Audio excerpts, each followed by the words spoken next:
এখনই বললো আমার গ্যাস গ্যাস লাগছে। হ্যাঁ, আর রুটি ভাত খেলে তো গ্যাস গ্যাস লাগবেই, যেকোনো একটা খাও।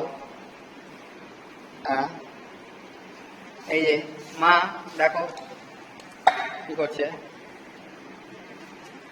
আজকে খাবারের মেনুতে আমাদের আছে ভাত, লাউ, ধনে পাতার চাটনি, এই যে মুসুরের ডাল, এখানে আছে মাছ, দেখতে পাচ্ছ।